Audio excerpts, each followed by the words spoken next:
Hello and welcome. I am Dr. Laura Swoboda. I am a family nurse practitioner, a translational scientist, and a wound specialist in Milwaukee, Wisconsin. This session we're going to be talking about ethnic disparities in skin tears. I have no relevant disclosures. Our objectives today are going to be to discuss terms related to disparities in skin tears, review factors that predispose vulnerable populations to skin tears, describe the connection between skin tear risk factors and ethnicity or racial health disparities, and recommendations to improve care. So we're going to start by discussing some definitions of terms so that we're all on the same page here. Beginning with the definition of ethnicity or ethnic. So this means belonging to a population group or a subgroup that are made up of people that share a common cultural background or descent. So it can really be quite variable what the definition would be of ethnicity. Typically when we're describing descent, we use terms like ancestry or something like that rather than ethnicity. So this grouping of people who identify with each other on the basis of perceived shared attributes that distinguish them from other groups is how we're defining ethnicity. And I like to differentiate that this can be inherited or societally imposed. So some of the attributes commonly associated with ethnicity are the nation of origin, sets of ancestry, traditions, language, history, or shared society. It's important to remember that ethnicity can be mutable, which means that it's capable of change, as opposed to being purely biological by the way of language shifts, acculturation. We think about that when we think of colonialization and things like that. Adoption of different ethnicities, religious conversion. Individuals or groups over time can shift from one ethnic group to another. So unlike ancestry, ethnicity is mutable. And why is it important to be talking about this? Why address ethnic disparities, especially when we're talking about skin tears today?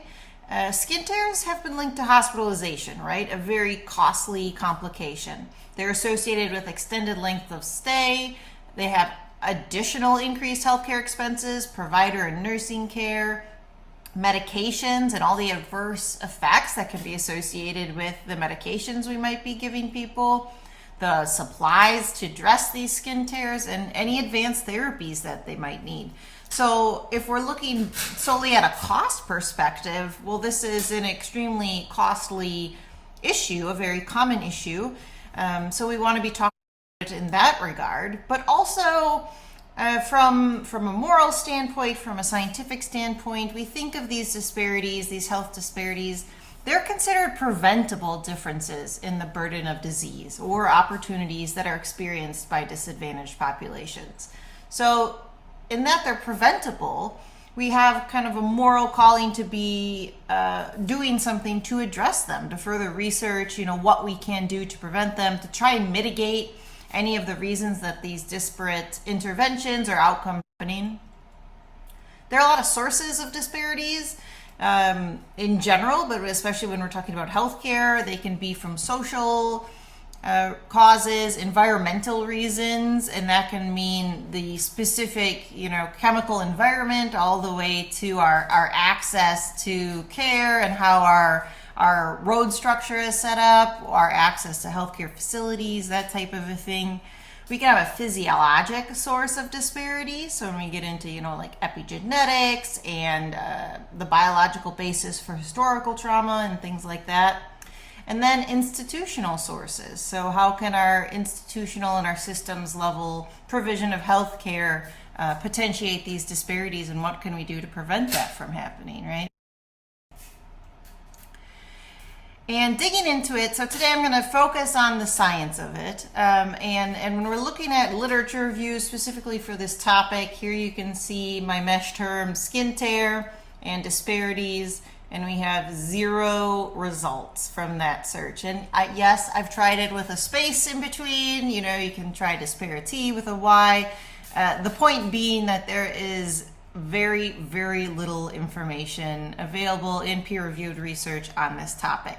So what we do is we're taking research kind of from other areas, from skin tears in general, from health disparities in general, and seeing that how applies to this topic. So looking at this study by Kapoor et al., they were looking at adverse events in the long-term care setting. It was a prospective cohort study and a pretty good sample size. They had 555 long-term care residents that represented over 700 transitions from the hospital back to that same long-term care facility. And this study looked at adverse events. What they found were over 197 events, 52%, of adverse events, and those were related to resident care. So that includes things like pressure ulcers, skin tears, and then falls with injury. So when we think about falls with injury, a lot of times we think about skin tears as well, because that is one of the injuries that can occur from that. An important note here, I think, is that these types of adverse events are more likely to be preventable than other types of adverse events. So when they're comparing it to things like medication interactions or medication errors, we're more likely to be able to prevent the pressure ulcers, the skin tears, that type of it. So looking at the same bundle of authors, but a different publication, the same setup for the study, they looked at the resident characteristics, so essentially the risk factors that were most strongly associated with these adverse events, like skin tears, falls with injury, and what they found were an increased length of stay, a higher comorbidity burden, greater dependency in ADLs, and polypharmacy. So not a lot of surprises there from those of us familiar with some skin tear research, knowing that these are essentially our skin tear risk factors, right? And when we look at our skin tear risk factors, we can see age-related skin changes, if you have a history of a skin tear, and then a lot of the issues that impact people that are hospitalized or in long-term care settings: dehydration, malnutrition, sensory changes, mobility impairments, pharmacological therapies, mechanical factors related to skin care practices, and then just being in a long-term care facility. So the prevalences of skin tears are so high in those areas. We have 20% prevalence, 18% incidence, all the way up to potentially 41% has been reported. And I like to look, when we're considering disparities, we're considering what we're able to modify, modifiable risk factors for skin tears. We have our xerosis, our falls, our handling during care. So these are all kind of direct healthcare delivery type of modifiable risk factors. But I challenge you to think about the bigger picture, about our healthcare systems, about our access to proper nutrition, that type of a thing, and say more than this is modifiable, that we can do better in how we're caring for people overall to help mitigate these.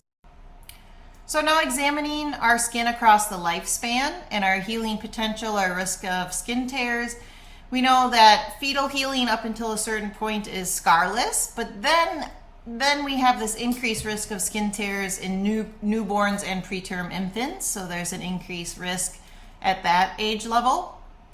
Unfortunately, as we age, our dermal turnover at 20 years is about 21 days, and then at 35, it's already doubled, which continues to lengthen over the course of our lifespan. And then throughout the aging process, it's impacted by problems such as stress, nutrition, medications, etc. So we're going to be talking about the stress response, how this contributes to disparate outcomes for wounds in general, and certainly our skin tear population. Specifically in the elderly, when they look at factors that increase the risk of skin tears, we have skin changes associated with aging, so different water content distribution, the changes in the thickness of our skin layers, that type of a thing, our REAP pegs, those types of changes associated with aging.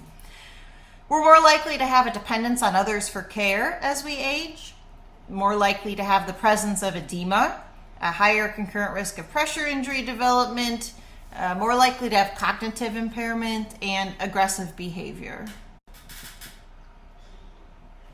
So skin tears are acute wounds, but patient factors can make them complex wounds prior to those exaggerating healing timelines. And this is how I conceptualize the healing process and our risk for wounds and delayed healing outcomes, wound complications throughout our lifespan.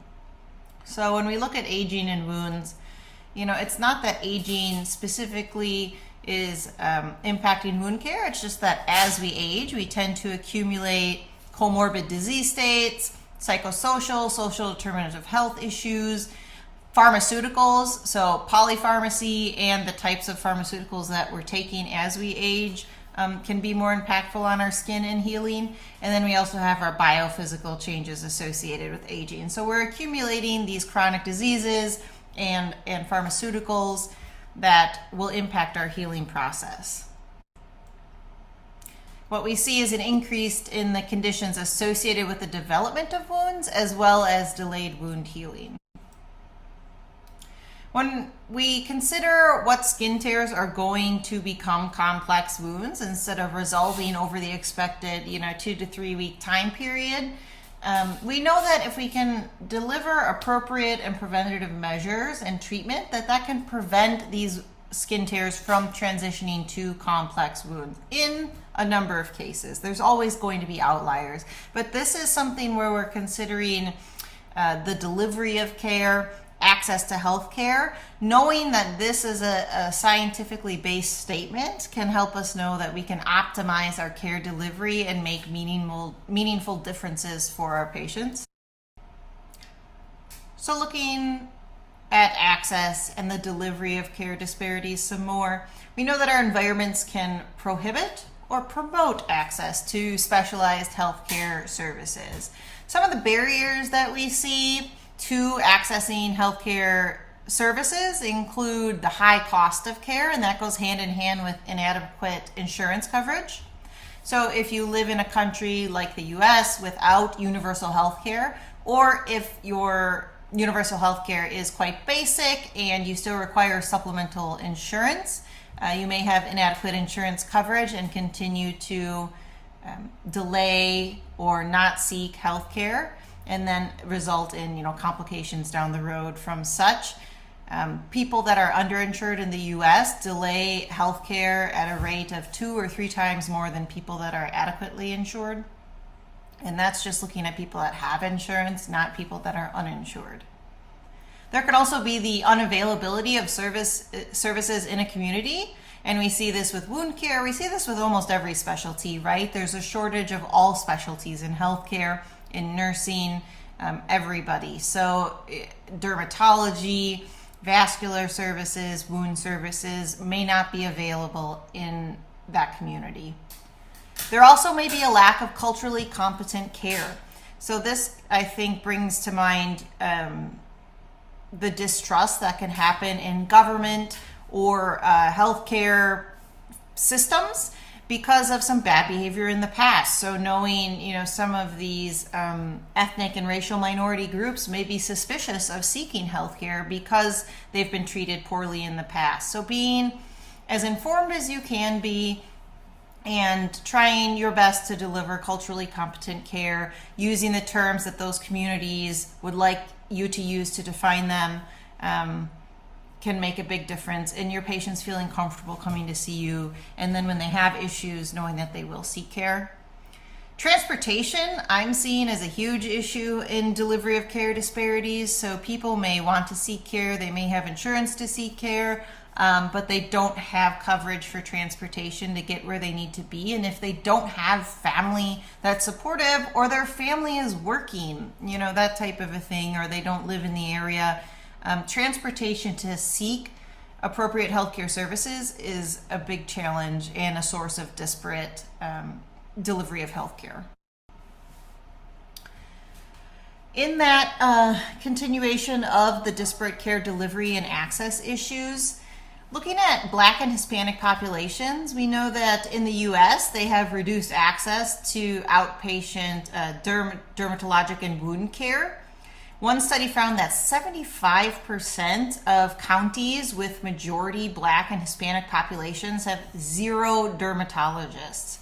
So the question is, are you even able to travel outside of that county to seek care when you have these issues? And if not, where are you receiving your health care? And the continuation of that is that Black and Hispanic patients in the U.S. are more likely than white patients to utilize the emergency department for dermatologic care because you don't have this access. And even if you are able to go out of your county, the wait time can be prohibitive. When we're considering disparities in the provision of healthcare, a lot of people are thinking about what we just talked about. Those, point of care, direct basis, the kind of implicit bias of the healthcare provider, of the societal structure as it is, the environment and how that's impacting care. But it goes much, much deeper than that in terms of the source of disparate health outcomes. And I want you to consider, when we're thinking about the ethnic disparities in skin tear, the racial and ethnic disparities in chronic diseases. Now we know that chronic diseases are going to impact our skin tear risk factors, right? Our autoimmune diseases and needing to use steroids for control, that type of a thing. Racial and ethnic minorities are 1.5 to 2 times more likely than whites to have most of the major chronic diseases. And chronic disease is more common in the poor. It's usually mediated by race and ethnicity, but not necessarily. So we're looking at the socioeconomic position. That's the term that researchers use when they're describing this. So a lower socioeconomic position is highly associated with chronic disease prevalence. And it's absolutely heartbreaking to consider that children are even more disproportionately affected by racial and ethnic disparities than adults. In fact, from 1960 to 2005, the percentage of children with chronic diseases has almost quadrupled. Racial and ethnic minority youth have a higher likelihood of most of the major chronic diseases. So we're looking at asthma, diabetes, obesity, hypertension, dental disease, cancer, sickle cell anemia, even cystic fibrosis. When we look at this accumulation of chronic diseases, its impact on our long-term health, the disproportionate effect that it has on racial and ethnic minorities, on disadvantaged, vulnerable populations, I highly recommend looking into this book by Arlene Geronimus, which is a public health researcher in the U.S. She's termed this impact on our biological systems, on our health outcomes, weathering. So that's just the extraordinary stress of living in an unjust world. And it provides a very good science-based summary of the effects that social injustice can have on long-term health outcomes, considering race, ethnicity, that type of a thing. So one of the things that she talks about, I think, that can really change how you conceptualize the source of disparities is that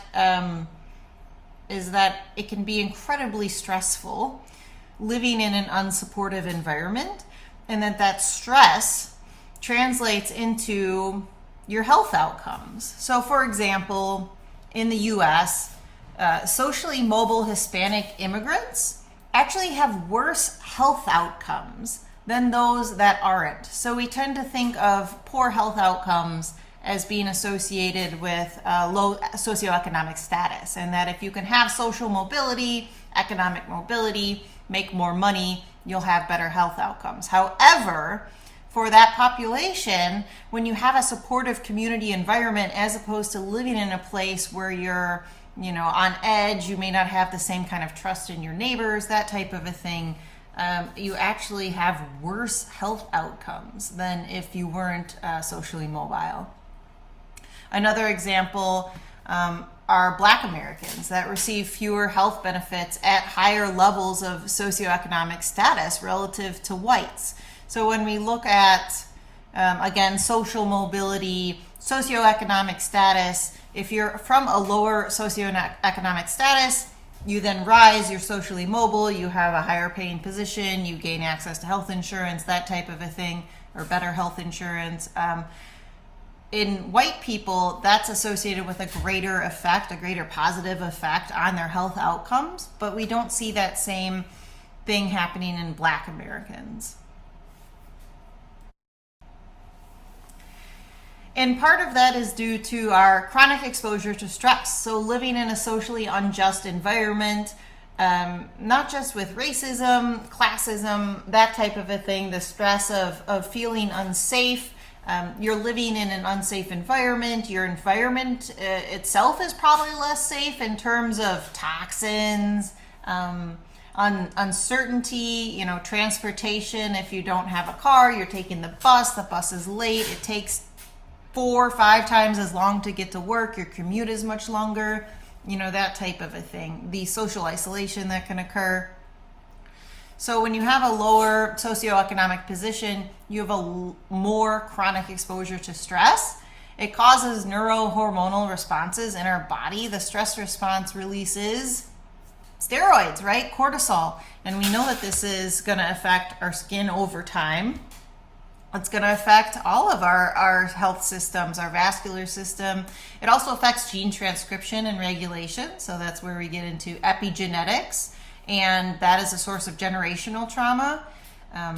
Our chronic exposure to stress also influences our molecular and our cellular behavior. We know that if you have increased levels of stress when you're getting a biopsy, that you're more likely to have delayed wound healing.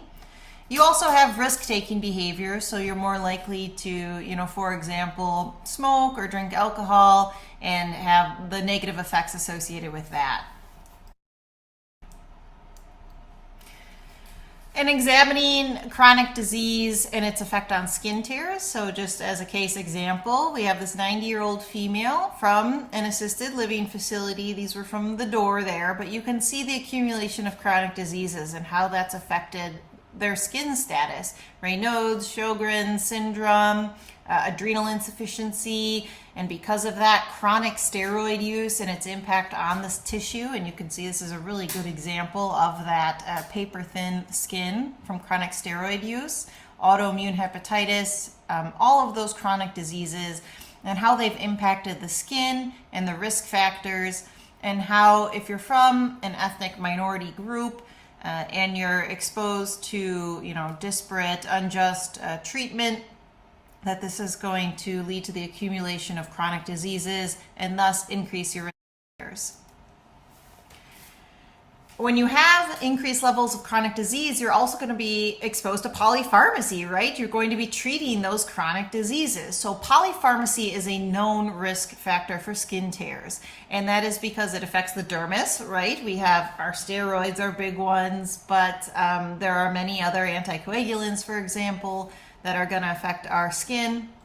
There's also the risk of adverse drug reaction. So we get dizziness, that type of a thing, and we're getting falls, we're getting stumbles into the door at our assisted living facility. I feel like the car door is, the most common thing. We have drug-drug interactions. So polypharmacy is huge in terms of skin factor risk. And if we have a disparate occurrence of chronic diseases, we have a disparate occurrence of polypharmacy, and thus these racial and ethnic minorities are more likely to get skin tears. This is actually associated with the elderly, but we see it across other populations as well. When we look at polypharmacy specifically in regards to race and ethnicity, so I understand that, ethnicity is a very different term from race, and race is not indicative of just skin tone. It's actually a social construct. However, in research, these two terms are typically bundled together. So for this specific study that I'm discussing, that was used in tandem, and it frequently is. So socioeconomic position is actually more predictive of polypharmacy than race or ethnicity. So having a lower socioeconomic status, and how we talked about that chronic stress associated with that of commute times, working multiple jobs. I mean, there's just an incredible amount of chronic stress that goes with low socioeconomic status. Polypharmacy is especially associated with low educational attainment and low income. not necessarily race and ethnicity independently. But there is a racial gap, especially in the US, of socioeconomic position. And we see that elsewhere as well. And when we're talking about ethnic minorities, it's not necessarily race, but in the US, those do tend to go together. The study that I was just discussing found that polypharmacy in society is not random. It does follow that social gradient that we talked about, so being more associated with a lower socioeconomic position. It's more common in racial and ethnic minorities and people with multiple chronic conditions, like we talked about. And like I showed at the beginning of this, how we have really just a complete lacking of research on this topic. This was published by Wounds International in 2024 by Dr. LeBlanc and her colleagues, Skin Tears and Skin Tone Made Easy. So it begins to discuss some of these issues. Some of the other things that I like that this document talks about is the disparate care delivery. It leads to poor assessment and documentation, incorrect diagnosis, ineffective use of treatment pathways, and an elevated risk of chronicity. So this really bundles up everything that we just talked about, and it gets more into the nitty-gritty of kind of some of the disparities that come specifically from skin tone, and some of the poor assessments that come from that. Also the incorrect diagnoses that can be associated with that. So when we look at variation in skin assessment across skin tones, we know that in darker skin tones, the risk assessment and stratification for skin tears can be impacted. Findings like senile purpura and ecchymosis can be more easily missed in darker skin tones, and we don't have adequate technology to identify those at this time. In addition, are signs and symptoms of infection. So once we have skin tears, like I think that photo on the left really exemplifies, some erythema associated with a skin tear, how that can be more easily missed in darker skin tones. And there's beginning to be more and more evidence on using technology that would be more sensitive than just our clinical signs and symptoms alone, such as fluorescence imaging, to identify that erythema of an infectious source, but certainly other types of technology are emerging to hopefully try and mitigate some of this bias. In addition to educational, nursing schools, medical schools, physical therapy, delivering better education on skin lesions across skin tones. Some of the recommendations. So we don't have good research yet, so it's hard to make evidence-based recommendations, right? But we know that we need to go above visual cues for changes in our skin. We need tactile cues. We need to use our ears. We need to actually listen to the patient, ask them, have you had a skin tear before? That type of a thing. Be aware of variation in visual cues. So instead of looking just for that erythema, that redness, it can present as purple, blue, gray discolorations in various skin tones. So having that good education to know that things may be presenting differently. I also like the use of guidelines. So standardization helps to mitigate some of that implicit bias, some of our care delivery biases. We don't make assumptions about patients. Just like the airline industry, we're using check boxes, we're making sure that everybody's getting at least the opportunity for the same care, and that there's a very good reason why we wouldn't be offering something for somebody. So in addition to those practical, point of care recommendations, I would add that we need to advocate for these vulnerable populations, ethnic minority groups, and that type of a thing in general, that they have better access to drivers of social mobility and safety, that they can live in a more just society that provides less long-term stress, that they can get good nutrition and prevent these systemic conditions that are ultimately contributing to their disparate healthcare outcomes in general, and thus their disparate amount of skin tears and skin tear complications that we see. So here are my references. Thank you very much for joining me. I'm looking forward to the Q&A coming up, and I hope that you enjoy the rest of your sessions. Thank you.